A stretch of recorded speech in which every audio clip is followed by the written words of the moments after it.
I said, I want to make sure we respect everyone's time. It's 8:05 now. Let me go ahead and kick off, and then as others join, we'll catch them up to speed. So again, thank you for those who were punctual, joining on time this evening. It warms my Virgo heart, and we'll talk a bit about that in terms of signs and how it all relates to our personalities and the way we show up in life.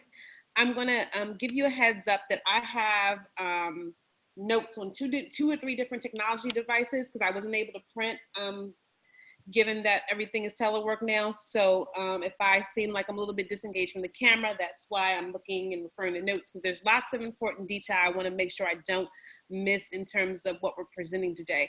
But I'm going to go ahead and kick off and get us started. Welcome all to Astrology 111. Tonight, we're going to be talking a bit about the planets, the stars, houses, birth charts, placements, and other magical things.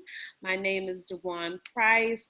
For those who don't know me, I am the visionary behind what Juan Knows. It's a platform, it's a community, it's a space for inspiration, particularly in times of, it's a community in terms of bringing us together in the metaphysical space, but then also in the creative space. I consider myself to be a number of different things, including a content creator, a writer, a poet, vibe curator, joy alchemist, all of the above. And if you follow me on social media, you'll get a flavor for all those different aspects. I mentioned my platform, whatjuanknows.com. It is a growing community, and I'm sort of centered in this quote by Maya Angelou. She talks about her mission in life is not merely to survive, but to thrive, and to do it with some passion, compassion, some humor, and some style. So that's how I try to show up in the world. And I really wanted to create a space to inspire other people to do the same, to take that journey with me. Okay, so let's talk a little bit about astrology.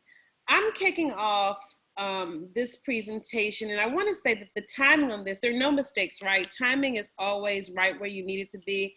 It's interesting to me that we're dealing with what we're dealing with in the world right now, and that the topic this month was astrology, and I chose this topic. I think, okay, so full disclosure, I don't watch the news by design. It's not that I want to be willfully ignorant, it's that I want to maintain my vibration. And I want to make sure that, well, it's important to know what's going on in the world. And, you know, my grandma's really was stern about, you know, watching the news and knowing what's going on. But I think it's also important to maintain your sanity. And the news has just gotten increasingly negative over the years.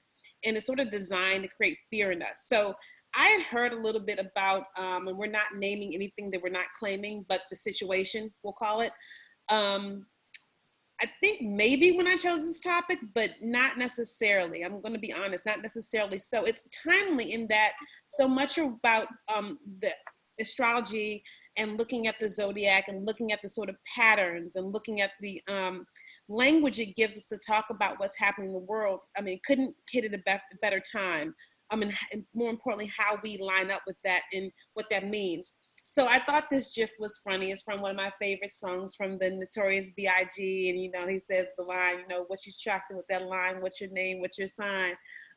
Usually when folks are talking about what's your sign, they're talking about your traditional sun sign. So just out of curiosity, what signs do we have on the line tonight? Your sun sign, if you know your normal sign that you sort of carry with you throughout your life.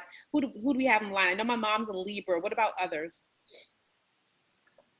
Well, I'm trying to figure out, because my thing is spinning and saying waiting. I don't know if the video is on or not.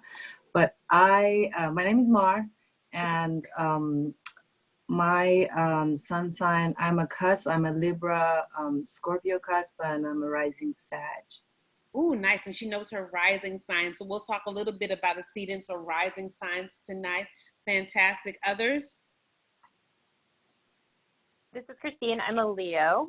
Okay, a Leo. We got a lot of this. We got, are you a July or August Leo, Christine? A July one. Okay, so July, I'm August, my mom's September. And then did you say, Mar, that you were October or cuspy? October, right? Yeah, I'm October. October, perfect. I love it. So we got the whole sort of back end of the, well, the sort of middle section of the zodiac, because we start out in Aries and then run all the way through. And we'll talk a little bit about some of those developments as we roll on. So I will go to the next slide and let me know if you're seeing the slides. There are a little bit multimedia heavy with the GIFs in the content, and I can send them out after this as well. And also they'll be uploaded to YouTube. I will say that Zoom is being used at an all-time rate now. So if there are any other technology issues, it may be a matter of the platform just being overused because everyone's now working from home and Zooms. I wish I had bought Zoom stock, but nonetheless, let me know if you have any issues with the slide. I can make sure I can get you a copy if you can see them. So what is astrology? The next few slides really get into this question, and it's a very, very complex system. And so tonight, I want us to make sure that we manage expectations in terms of a couple of things. So astrology is not a belief system, sort of like Buddhism or, you know, Christianity, Islam, one of the major religions, or, you know, a philosophy. It's more of a language. I love this definition because it talks about the dynamic interplay between our interior life and our exterior world. And that way we can look at it as a tool, but also, again, a language subject to interpretation, a symbolic language in how we can understand both our lives, our journey, and then the overall, you know, sort of structure of the way things happen in the world. So what do I mean? We know that astrology involves the planets, it involves the stars, and people that sort of, you know, take the approach of skepticism and dismiss it out of hand, you know what I'm saying? And mind you, I'm a businesswoman, MBA. I am a scientific, if you want to get business minded, but I do see so much value in this tool, and it really changed my life for a couple of reasons. When something is so easily dismissed, I'm immediately skeptical. I want to know, okay, so why in the harder sciences do they dismiss the language of metaphysics? One of the sources I used in this presentation and that I'll be talking about today talks about how when you get into the sort of space of the harder sciences like the astrophysics and then the softer sort of metaphysical space where astrology, tarot, and other sort of intuitive practices come into play, you have this sort of interesting marriage in terms of the human experience and how we can understand the world. So for me, it's never a one-to-one thing. There's lots of gray area and lots of interesting things we can pull from all different spaces. Another thing I'll mention is that I think it's important to remember that astrology is not a perfect, by any means, interpretation of your life or your experience. It's subject, again, to interpretation. If you go to a reader, and I'll recommend my reader at the end of this because I am not an astrologist. It's a tool I use in my practice and in my personal life to help me, you know, get closer to my own intuition. But again, they aren't going to be able to predict the future, but they can recognize patterns and it can show you interplays between how we interact with planets. And everyone's like, okay, so make it make sense. As human beings, we are, I think, and I don't know if there are any scientists on the line, I think we're about 90%, maybe more, water. And just like the tides of the ocean, we are impacted by the moon, by the stars, by the sun. Even with these restrictions that we're dealing with now, not being out in the sun should tell you a little bit about how nature and the patterns in nature and how they show up and how they impact our real experience. So the approach I take to this is understanding it again as a language. And then while it has predictive value, it's not always going to be able to tell you your lockstep future. I'll talk to you about birth charts tonight and specifically how to leverage your birth chart and understand your houses and where the planets show up to use it in your life as a tool and a technique. But keep in mind, you're not bound by this. It's all about helping you turn inward. So this is my favorite definition of astrology. It's from Carolyn Casey. She's the author I mentioned, Visionary Activist Astrology. And she says that astrology is a school disguised as a language. Disguised as whatever we think it to be. We want to think of it as an initiation school for self-possession, revitalization, and connectedness to creation. The purpose of astrology is to allow us to be our unique selves and therefore be fully unleashed as creative agents for positive change in the larger world. Astrology bestows upon us the language of self-navigation, self-direction during turbulent times. And you'll see I underline that because right now we are dealing with what I would consider turbulent times.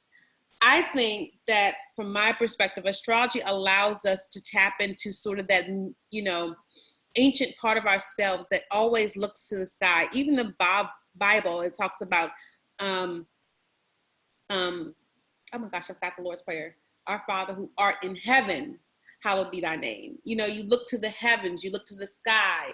I look to the sky from which cometh my help. Looking up into the stars, and understanding that, you know, Mayan culture, every civilization you looked at has had a zodiac.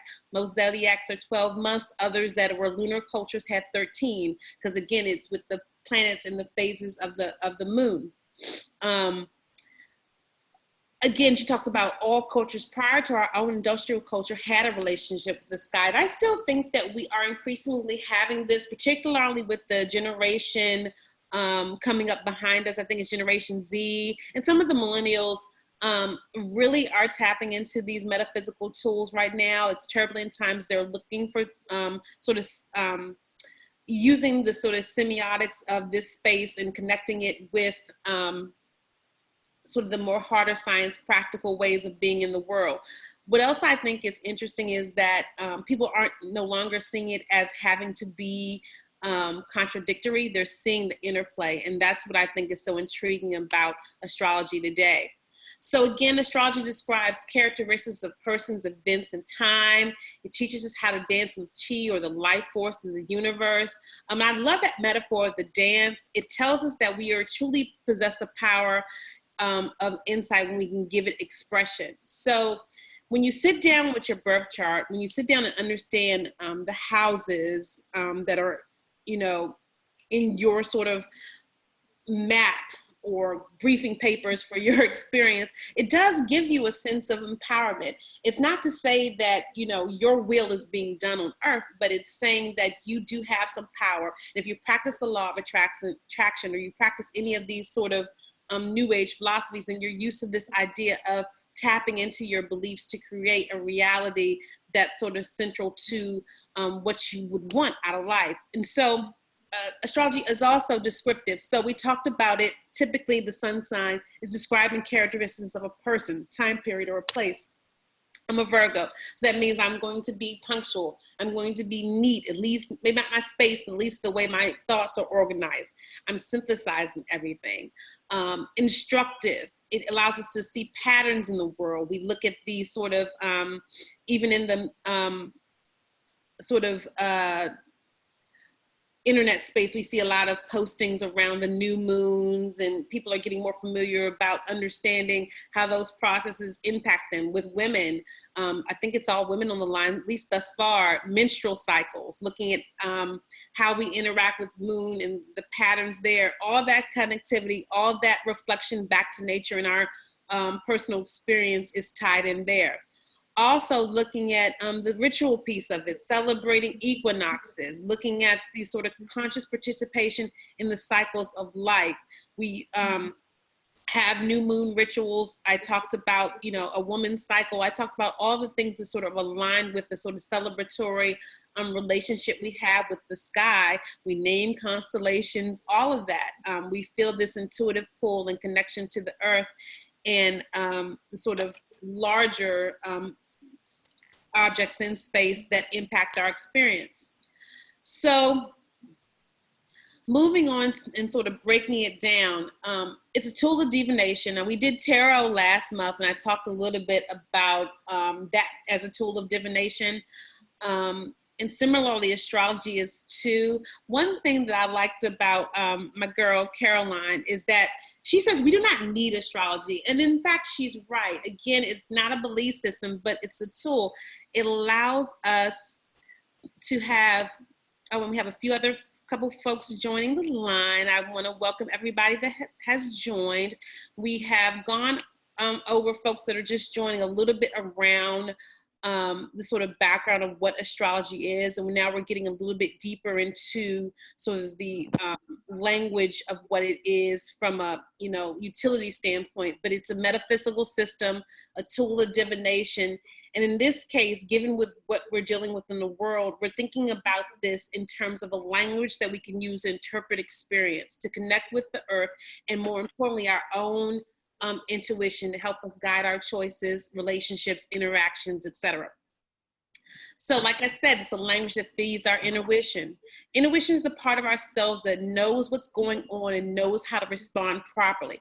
So I want to take a little bit of time here just to talk about what's going on in the world and how we can leverage intuition in that space, because astrology is going to be super important for those of us who are using it at this time in this sort of perspective.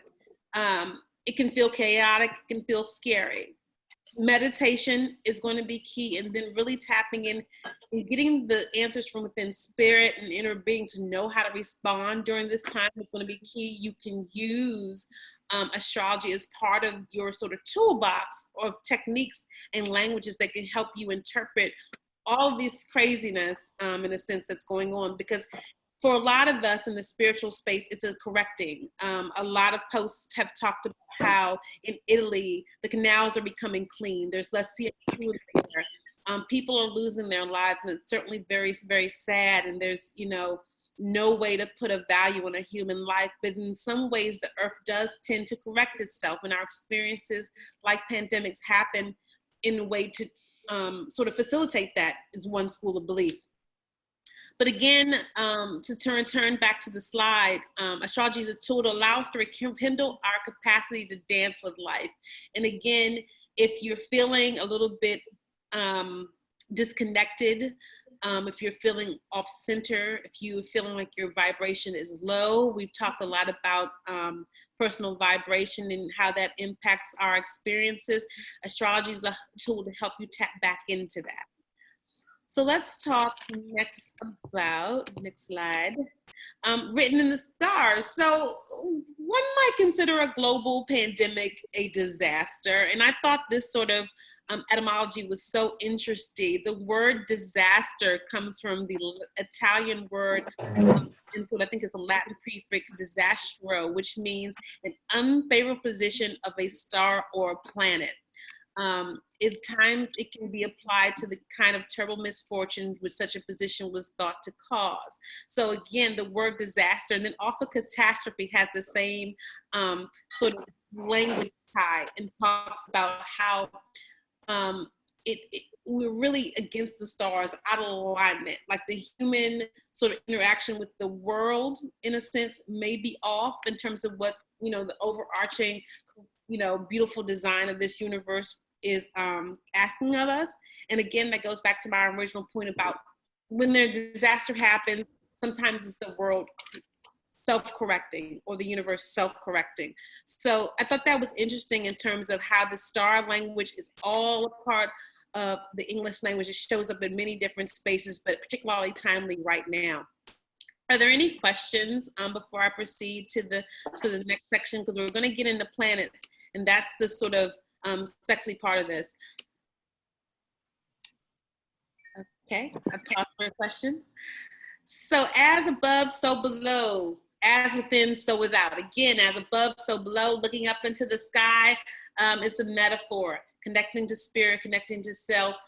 We are stardust, we are the stars. I'm looking at this reference from the Emerald Tablet. Even that long ago, we had that connection with the sky. This is nothing new. Again, like they say, no pun intended, but nothing new under the sun. And I'm gonna move on now to birth charts. Now, here's an informal poll, and you can answer out loud or in the chat. How many of you have pulled your birth charts before, know what a birth chart is, familiar with sort of your major signs in your birth chart, or had someone pull one, interpret one for you? I'm just curious. So I have Can you looked read out into what the options are for responding, please? Oh, I just said informal. So if you actually have had your if you actually have had your, there's not actual poll. So if you've actually had your birth chart, just answer yes or no on the line. That's all. No, I haven't. No. Nope. Anybody have their chart? I have seen it, but I don't know how to put it up again. So. Okay. You know before the end of this presentation. Alita says in the chat, she says, I know what one is, but haven't had one done. Awesome. Okay, so by the end of this, everyone's going to be up for the rest of their night and distracted during telework looking at their chart, because once you get into it, it's very hard to pull out. So our natal chart is an energetic blueprint or soul's energy map. It's literally a real map that tells you the location of the planets in the sky and the stars at the time of your birth. It is one of the coolest things you'll ever see. And I'll show you my birth chart. I will tell you my astrologist, she can get in the weeds and tell me what the quartile and this and that. It gets very, very complicated. It's so much science involved in it from the sort of astrologist perspective, but it's a real map of the sky based on where the planets were. So you're gonna need your birth location, the city, and I'll give you the link of where to go to pull your chart. You're gonna need the time of birth. So if you don't know the time you were born, you need to get the exact time from your birth certificate. And you're gonna need the date of your birth, which you should have. You'll enter that into an engine now. It makes it a lot easier. You can just go online and pull it down. And it'll tell you a lot from where the planets are about where your sort of personality emerged from, motivations and desires.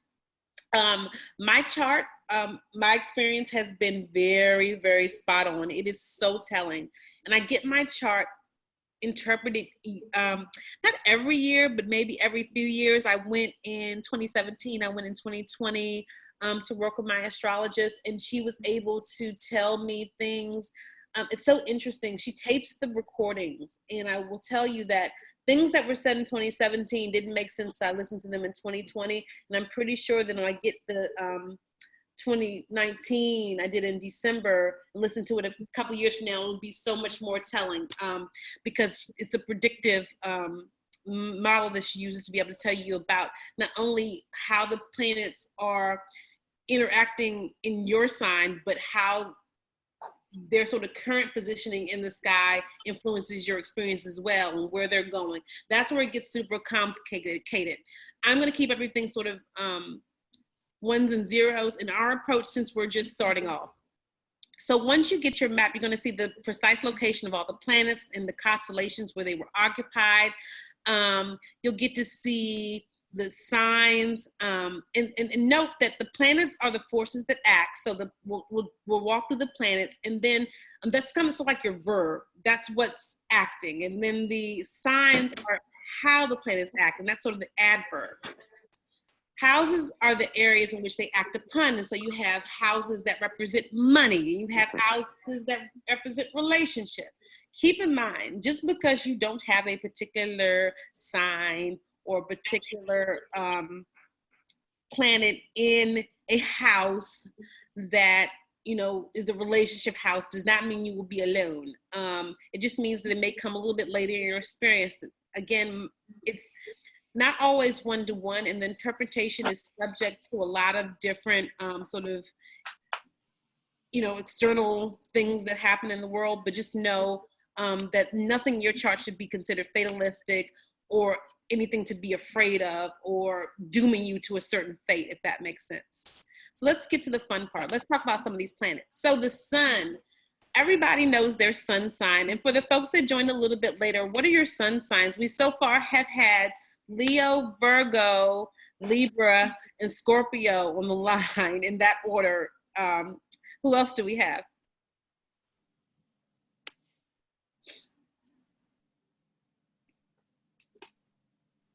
I know a few other people joined. We're just asking what other sun signs we have. I know that Lita's a Pisces.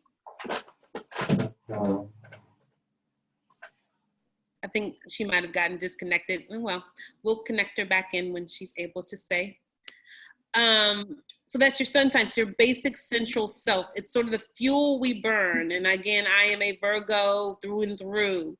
It's the fundamental essence of who we are. The sun represents our ego, our sense of self, our basic personality, and our general preferences.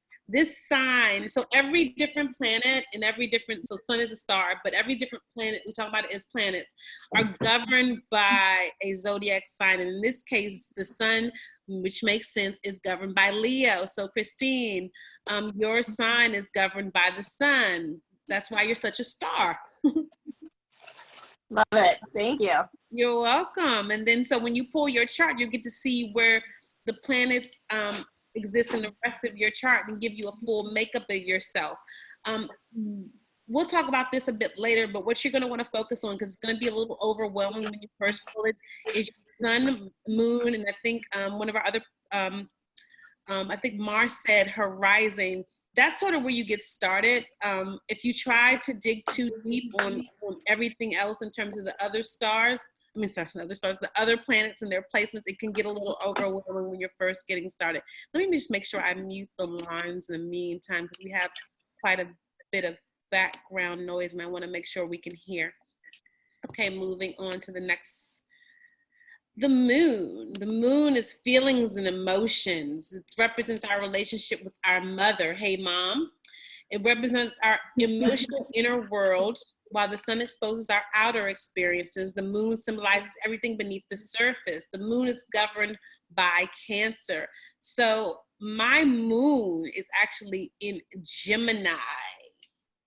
And because I never can remember off the top of my head, I'm going to pull down my chart as we do this so I can refer to give you some real world examples. So my moon is in Gemini, which is in my 8th house. I knew it was 8th house. And it governs, it's governed by the zodiac. So the moon is governed by the zodiac sign of Cancer. When you think about it, that makes a lot of sense, because Cancers are my emotional, introverted, love my Cancer best friend, folks that feel everything times 1,000. They got a lot of feelings, along with my Pisces booze. All right. Mercury, it's the magician. It rules speech and communication. So I'm lucky as a communication major to have a Virgo sun and a Gemini moon and Mercury in Gemini. I'm sorry, Mercury in Virgo, which means that I have so much Mercury in my chart. That's why I can't stop running my mouth. So please stop me and ask me questions. I'm literally ruled by the planets that govern speech and communication. My Mercury is at home in Virgo.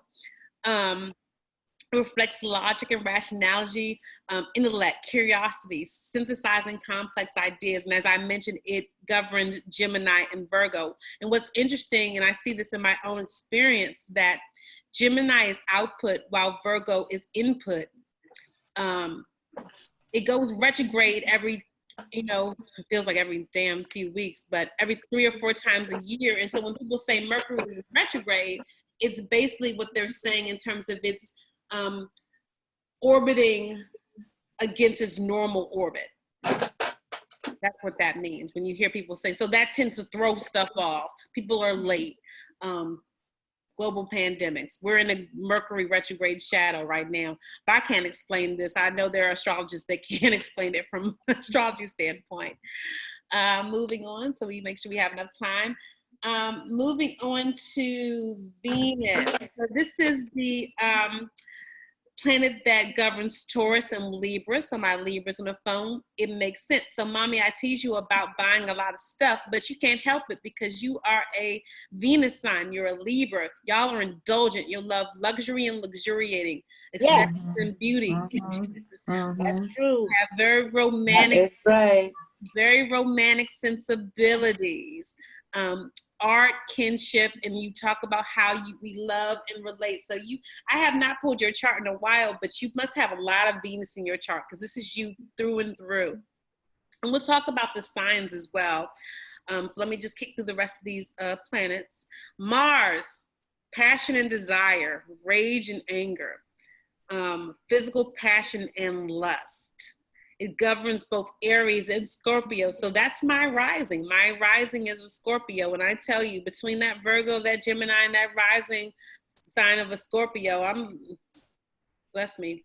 I just have a lot going on in my chart. And you will find when you pull your chart, no, everybody's wanting to pull their chart now, how interesting how all this lines up and how they interplay with each other. Jupiter, passionate curiosity, how we make meaning out of information, how we organize data, laws, principles, codes, fortune, philosophy, and spirituality and education. It governs both Sagittarius and Pisces, which makes sense because Pisces people tend to be very spiritually philosophical people, but also are very sort of oriented in the next big project, next big thing. And my Sagittarius people are sort of similarly constituted, both governed by Jupiter. Saturn, boundaries, hard work. It's this side that governs your sort of relationship with the male side of the family or your father.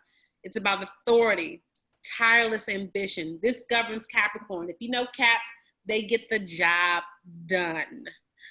Sometimes they get the wrong job done, but they get bless their hearts. Uranus, which has rings, by the way, which really surprised me. I did not know Uranus had rings. Uniqueness, defiance, the trickster, the rebellion. They sort of have technology behind them. They hate the rules. Do I have any Aquarius folks on the line? Because that's y'all's planet, Uranus. Nope, no Aquarius. This is so the age of Aquarius, looking at the 70s was the age of Aquarius where folks just sort of broke down all the barriers and all the rules. That was Uranus doing its thing. Woodstock. Neptune, looking at the integration of fantasy and reality, delusional, escapist, magical, spiritual unknown, creativity. It's governed, again, Pisces. Some signs will have two planets, and in this case, Pisces is also governed by Neptune. Pisces is, of course, the consummate water sign, so it makes sense, Neptune being the Roman god of water. There's a tie-in there. So this one's fun, Pluto. Not constituted by NASA anymore as a planet, but in astrology world, it still is. Power and destruction, transforming systems from the inside, releasing the past, and it governs good old Scorpio as well. So those are the planet. And actually, did I do houses next? I feel like this is out of order, but let's talk a bit about, actually, I'm going to make a creative decision. I want to talk a little bit about the signs before I go into the houses, because the houses gets a little bit complicated. I think it's important to understand our signs. So we have on the call, I think I have a Pisces. I know I have, let's work top down. We have a Libra. We have two Libras on the line, and you guys are cardinal signs, which means you guys are action oriented. You like to hit things directly head on. Good at crises management, but have difficulty following through, maybe. That goes for my Aries people, my Cancer people, my Libra, and my Capricorn folks. Those guys are the cardinal signs. And I'm actually work for a Aries. And I can say Aries people tend to be people that like to move quickly. In thinking about the signs, you have to remember that it starts off with Aries and sort of goes through this sort of hero's journey of all the different signs. I see this hero's journey metaphor in anything and everything, so I can talk to you about it offline. But my Aries people, you can think about them as the sort of internal adolescent. They're very, very action oriented, which makes sense. They sort of kick off with the cardinal sign. The fixed signs are my Taurus, Leo, Scorpio, and Aquarius folks, and they tend to be more stubborn. I married at one time a Taurus, bless my heart. They're very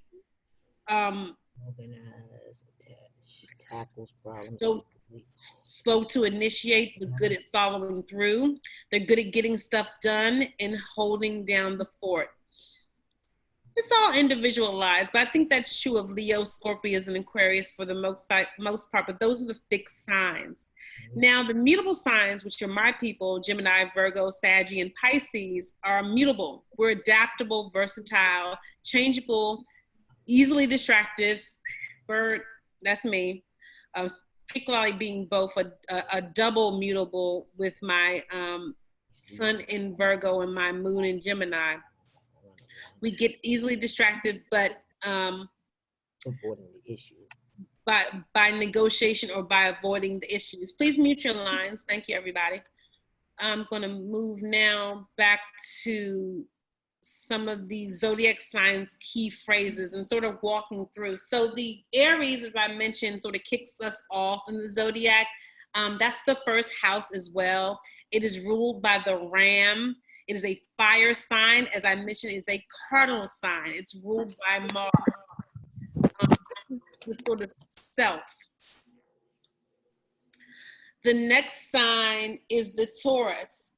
And they also, like the Libra, like to luxuriate. They like beautiful things. They are the most centrally intelligent, that's why I married a Taurus, version of the zodiac. And they also are represented by the bull. It's a fixed sign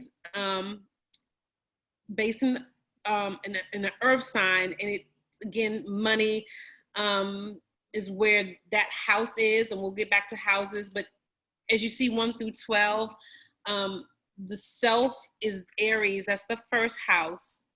The money is in your second house for Taurus, and again, it's governed by Venus. You can see the pattern sort of emerge, and none of this stuff is going to click immediately, but I'm just trying to give you a flavor of how all this works. So when you pull your charts, you can say, okay, I'll sit with this and read it deeply and sort of tie it back to my own personal experience.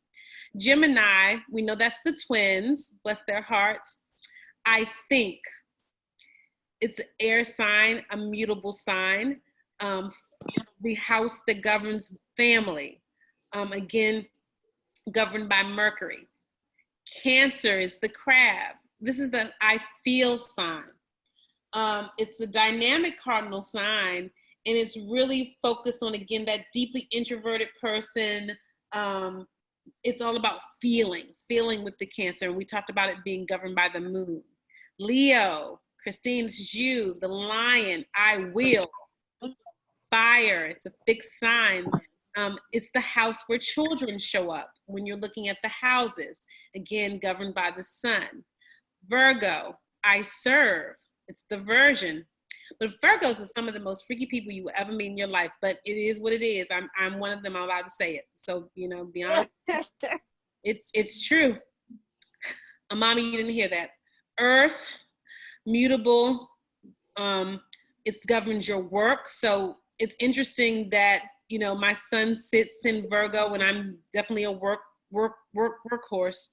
And then again, governed by Mercury. Libra, the scales, I balance. It's an air sign.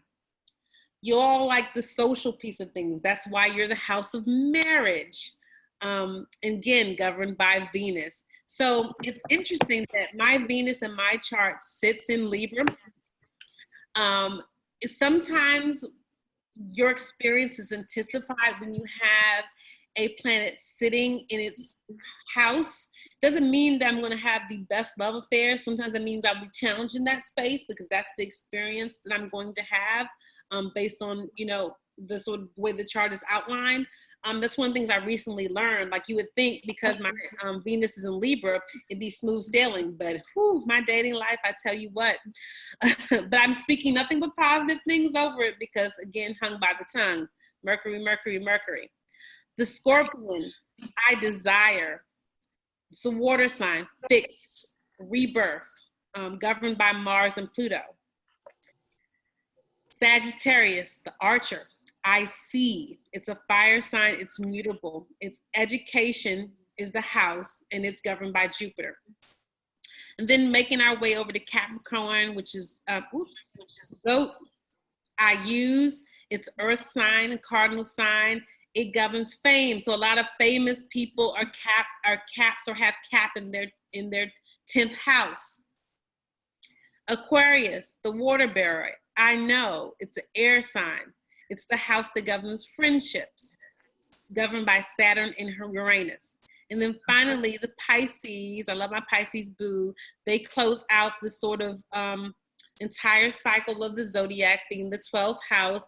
And they are interesting in that they are the sort of empaths of the zodiac. They have lots of feelings. I always tease my Pisces best friend about all her feelings, but they actually take on all the feelings of the entire zodiac. One thing I want to highlight here, just because you don't have a chart, a particular planet or sign in your chart, or doesn't show up, doesn't mean you don't have the full zodiac experience in your life. Again, it's all metaphor, it's all language. So many of these Pisces experiences or Cap experiences may show up for you through either interaction or through where the planet is placed at any given time.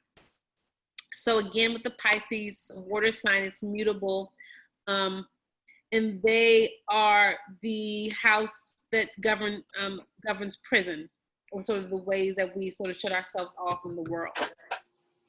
So those are the key phrases in symbology. It gets a little heavy, but I just wanted y'all to see that. And now I can bring you back to the houses so you can see it in a sort of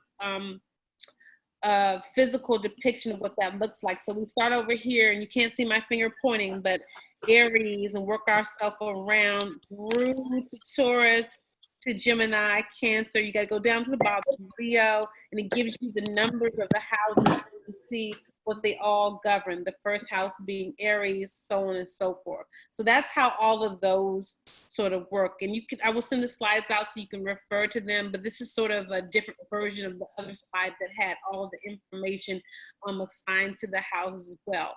But it gives you what they all rule. So I'll give you a few minutes to take a look at any of the houses standing out for you that you're curious about in terms of how they impacted you, or what sign they may be sitting on in your chart. It's always very interesting to me. I'm going to show you my chart on the next slide if there are no other questions.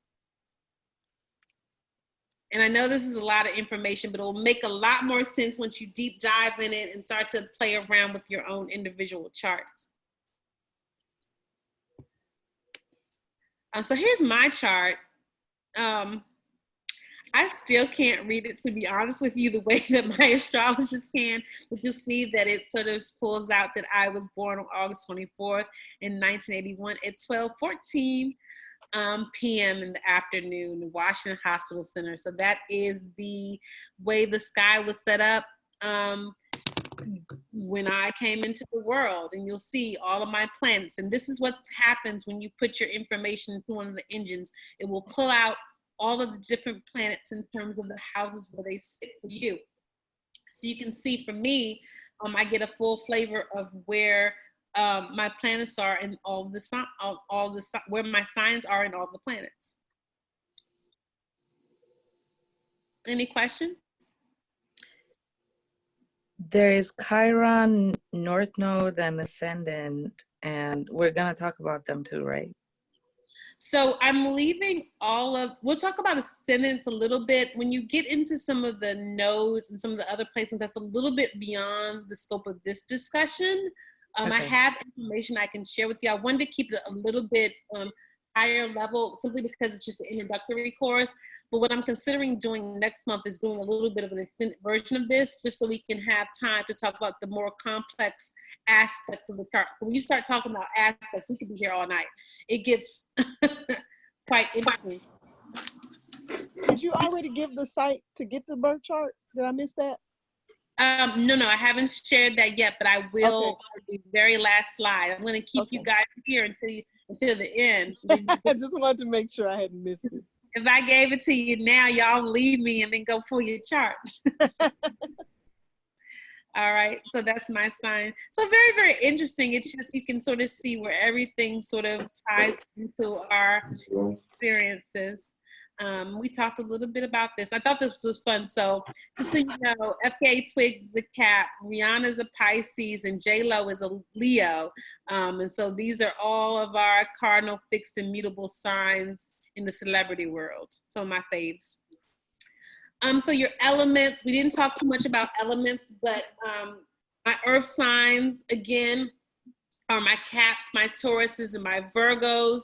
Those folks tend to be super grounded. I like to think we're real, stable, loyal, useful, practical, deep, materialistic, and builders.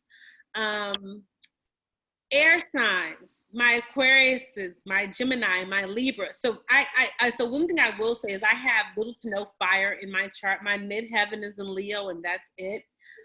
When you pull your chart and you find that you don't see any, for instance, water or any air or not a lot of air, you're going to have to take action to make sure you introduce that element in your experience so you can get a full swath of sort of a relationship with the earth. So my astrologist always tells me to make sure that I have lots of fire around me. Not to be a pyro, clearly, but like I have incense and I have candles, because it's really good for my experience in terms of how I'm able to balance my energy. I don't have fire, so I wear red. And again, this ties to chakra energy as well, that root chakra, making sure that I have that in my experience. So with air, I have air. I'm a Gemini moon. Strong, they have ideas, they take action, they're powerful, adventurous, they advance truth. My fire signs, my girl Christine's a Leo. Y'all are passionate, dynamic, can be temperamental. That's my daddy, bless his heart. They're warm, they spark. Again, they're fire. My boss too, high energy. I always tease my boss, he's an Aries, and Aries people, my goodness, they're just action for the sake of action. They're the start of the chart. And actually, we're having a astrological New Year's tomorrow, I believe, is the last day of Pisces. So we're kicking off astrological New Year with the start of the new Aries season. Pisces will be done, so we're going into Aries. So I'm giving away some crystals as a part of that. And we have to see if anybody actually joined that registered to win those crystals. I might have to do a different context for one of you guys who showed up. Let's see how that works. Because the rules were you had to be present to win. So you guys showed up. So we'll see how this falls out. once I crunch the numbers and figure out how that works. So again, my boss, I was saying he's an Aries. He always likes to take action and think about it later. And I'm just like, can we beat him? I'm a Virgo. Can we just ground for a minute, think? The shadow side of that is sometimes I get in my own way. What's funny about Virgos is they say that we tend to be perfectionists for us. Mm-hmm. I have 3 or 4 master's degrees. I'm not clear why. You just always have to feel like you know. You have to know that the relationship is right. You have to know that you know what you know before you jump out on a business venture. Whereas my boss is like, just make it up as we go. We can figure it out. We're smart folks, will do it. So keep those signs around you that balance out your elements. It certainly will add to your life. Some folks will challenge you, and it depends all, again, where they show up in your chart. My water signs, those my emo babies, my Pisces, my Cancers, and for me, a rising Scorpio. Refreshing, dangerous, deep, mysterious, intuitive, ambitious, intense, dreamy, sensitive, and emotional. So for me, my ascendant is in Scorpio, and then my Lilith, getting into the weeds, but it's also in Scorpio. So that just means I'm all this stuff in this list times 200. So that's when you get into your chart and you see, you're gonna be like, oh, okay, that's why I am the way I am. It's either gonna be really enlightening or you're gonna have to take a moment. Sometimes it's both. So folks asked me about some of the aspects, and we didn't get into this by design. I think it's a little bit too in the weeds for this discussion, but I did want to make sure I gave a shout out to the big 3, so you would know when you pull your chart what that looks like. Your rising sign, so that's how you appear to others. I said it's a Gemini is my rising, back up. Scorpio is my rising sign. I'm very extroverted. And we talked about Scorpio being that sort of extroverted energy. A lot of people think Scorpio is a fire sign. It is not. It's the hidden sort of inner deep reality.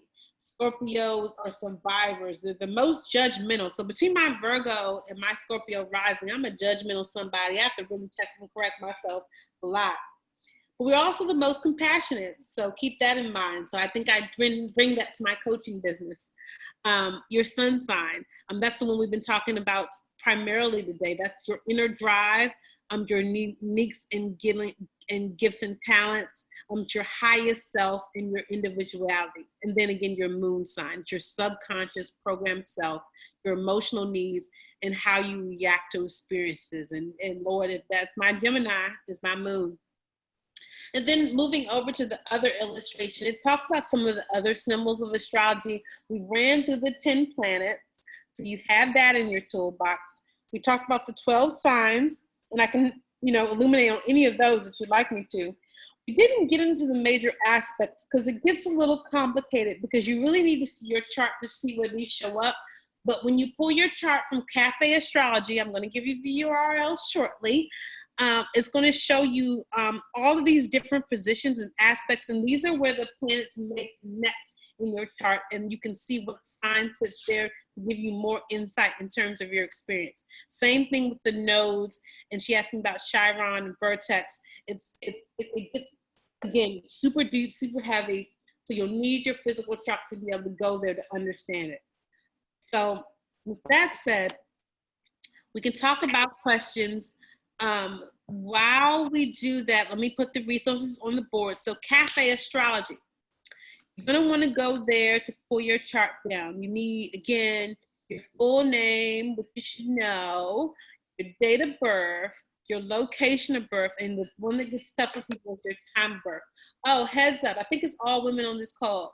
If you date a man, you see a future with him, his credit score, also get his birth time as soon as possible. I had a guy just take a picture of the birth certificate. I was ready to marry him. I said, bless your heart, you just understand me as a person and you just send me all the information I need. It will tell you so much about the people you interact with. I kid you not. I use this now as a filtering method. I just do. Star Sister Astrology, that's my astrologist, Marcia Wade. She's amazing. Tell her I sent you, decided to reach out. Pattern app. This is a good way to get started if all of this was like a little bit overwhelming and a little esoteric and hard to sort of wrap your mind around. Pattern app makes it easy. You plug your information in, it pushes information to you. And what I love about it is that it sort of really eases you into understanding not only patterns in your own experience, but patterns in those of your friends that you can enter their information in the app and those in the greater world. So looking at the pattern app right now, it's talking about we're living in unprecedented times and the sort of astrological connection to that. We're dealing with conflict. That's in the stars now.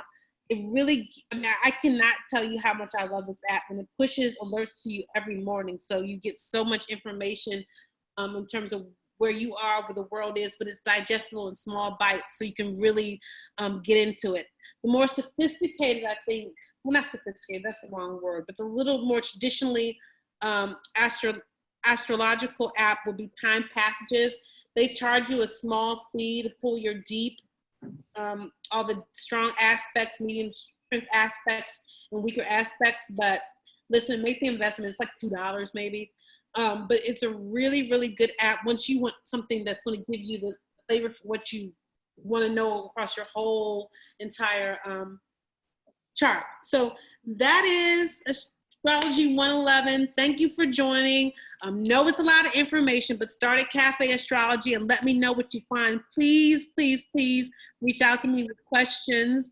You can ask them now if you have any. We have a few minutes. We can go over if there are questions. Any questions? Juan, this is Christine. I don't have any questions, but I just wanted to say, having not participated in any of your previous sessions, this was awesome. So thank you so much for putting this all together and just sharing your knowledge and perspectives and expertise. It's amazing to hear and really, really interesting. So thank you. Oh, thank you for that feedback. I appreciate it, Christine. That means a lot coming from you. Thank you for that. Of course. Any other questions? Or I'll take more kudos. I mean, hey, with the world, I need all the positive reinforcement I can get to keep going in these grace comes. I will say, I'll take a little bit of liberty here and say, just I'm praying for everyone on this line. We will be okay. I have consulted cards in the stars. We will be just fine. It's going to be an interesting time, a lot of revelation, a lot of downloads. So please, please, please take out time to do your self-care. Please take time to do your meditation. Do not skip it. I'm preaching to myself, Juan. Do not skip your meditation. Sit with music, sit with art, sit with beauty. The telework will be there. Really tap into self, connect with those you love, whether you do it remotely or whether you are in a place where you're living and you're face-to-face in proximity with that person, but do tell them that. Center everything in love. Be at peace during this time. What the world needs now, it's cliche, is more love. People are starting to come together. I think we just reached a point where we had too much conflict, too much pollution, too much destruction and chaos, and it's time for some self-correction, some time for us to realize what's important. We got to slow down with the consumerism and get back to what really matters, and I think that's what the world is forcing us to do. There's a big earthquake in and I think on the West Coast. I want to say it was in California. I'm not sure where it was today. I saw it on Twitter, but man, I'm like, Where is it? telling in Utah. Utah. Oh. It was a big one today. I'm telling y'all, is we had the wildfires. It's just so much going on, and things that seem chaotic and crazy. So grounding foods. I think on every call I'm telling folks, grounding foods, beets. You can get access to beet juice right now. I don't know if you're ordering groceries, but if you have grounding foods in your pantry, anything that's grown in the ground, whether that be legumes or sweet potatoes, anything that can connect you to a grounding space that you put into your body. Clearly drink water. I think that goes without saying, but please drink water, lots of it. And I can think of a number of different things to give you, but meditate, drink water, grounding foods, be kind to others, and don't watch the news. Oh, I can't say it enough. Turn off the news. It's going to drive you crazy. You're going to think you have symptoms you don't have. Stop watching the news. You're fine. Yeah. And a lot of us need to watch the news because, you know, it's just the order of the world. But I guess that the social media has made it easy because now it's smart and it's personalized. So you watch the news according to how you want to take it. Yeah, I mean, you have to cultivate the way you consume news nowadays because it's designed to put fear in you so you consume more news to create more ratings and more money and more sponsors for them. RSS feeds are a good solution for that. So you can get a feed on your computer or your mobile device that allows you to see top line headlines of what's going on without being bombarded. Even being on Twitter and people's opinions, and it just gets to be so saturated. And I'm just a big believer in personal vibration and making sure that we tap into what really we know in our own intuition. And you can get so clouded by listening to other people's opinions, talking heads, MSNBC, and I've been through the lifestyle of listening to MSNBC and NPR all day. It's not healthy. I challenge folks to a news fast. A few folks, my clients are doing news fast right now. It's not to be, again, ignorant. It's just to be a purveyor of your own personal vibration. First law of nature is self-preservation. My grandma always implanted that in me, and I feel her presence right now. It's so important to preserve self, especially in these times, and preserve your brothers and sisters in the way that you're offering them love, compassion, and a little bit of charity. Any other questions or needs? I think we might do numerology next month, or we may do another astrology. I mean, I got time to think about it because I'm going to be in the house. But y'all let me know what you're interested in, and we could do maybe I'll do a self-care one. I don't know. We'll figure it out. Yeah, I would love to do a numerology thing. Numerology sounds good. Yes. I feel like numerology might be it. That's what I was going to do when I was planning in December. Planning the calendar was going to be numerology. Great. So it's numerology it is. It sounds like it's numerology. Great. All right. beauties. Thank you for joining, and let me know if you have any questions. DM me, set up consultations, free 30-minute consultations if you want an individual reading. I'm happy to work with you. Thank you. Thank you so much. And thank Stay safe, everybody. stay healthy, everyone.